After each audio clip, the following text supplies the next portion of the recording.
Jam ñalli bandiraɓe on ñalle jaam. Hande addi men ɗo ko haalde gueɗe tati. Wonko kewi Sénégal jinnon ko jubbani moɗon hen seeɗa. Wona joni kewi kono banggue Mauritanie won hunde yaham noon toon guila ɓooyi mais arti kadi ɗeɗo balɗe mbeɗa yiiɗi hokkude en miijam hen e so ɗum ɓenni janggo paari won kew won seppo mawgo heɓoro wadde ɗo jinnon ko aussi haalande mon ɗum e wasiyade bandiraɓe yo tawre oɗon kew. Ewa c'est parti. Bandiraɓe hanki seerere wala gonɗo Sénégal o Diomaye Faye wala inde makko mi ɗisi yejirde ga o waɗi franchement geste so tawi ko waɗi koko gonga o waɗi geste baɗɗo fayida quand même guila hanke hande foof mbeɗa yiya ne waɗa circulé comme quoi il a décidé de changer le nom boulevard général de Gaulle son Diomaye en boulevard Mamoudou Dia, voilà, et nder ville Dakar son Diomaye aussi. Donc geste vraiment baɗɗo fayida jinmi ko yo yimɓeɓe mbatten haggillaji mumen wona sa fof afan guilɓe gaare laamu ngu ɓe meeɗa wadde ko moƴƴi ga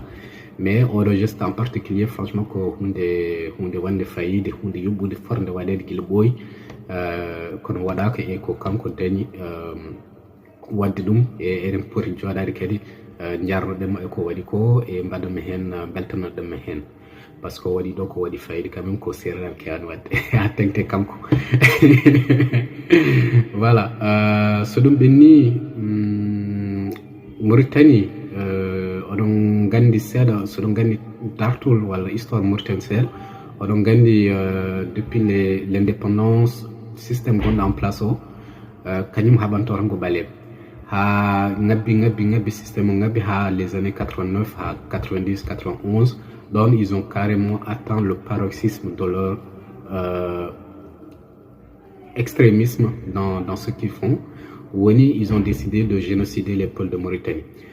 Fulbe des centaines de milliers mbarama e nder Mauritanie et d'autres centaines de milliers ont été obligés de partir bangui Sénégal, bangui Mali et bangui goɗɗi mbayi e hande ɓiɓɓe fulɓe Mauritanie nan cari e aduna foof ha heddi e nder Mauritanie. Mais malgré ça fulɓe Mauritanie heddiɓe e nder Mauritanie ɓe guila les années indépendance ha ɗo keddiɗen ɗo so tawi eɗen mbawi wiide won résistance ɓaleɓe gonɗo e nder Mauritanie en fait ko résistance fulɓe tan ko fulɓe tan kadi ɓe joɗade e jappere mabɓe noɓe jiɗirni ko fulɓe tan kadi ɓe fofde ɗoɓe jooɗi ɗo ko fulɓe tan kadi ɓe deeje noɓe goɗirni. Donc kamɓe haare mabɓe guila les années indépendance ha joni ko noon ko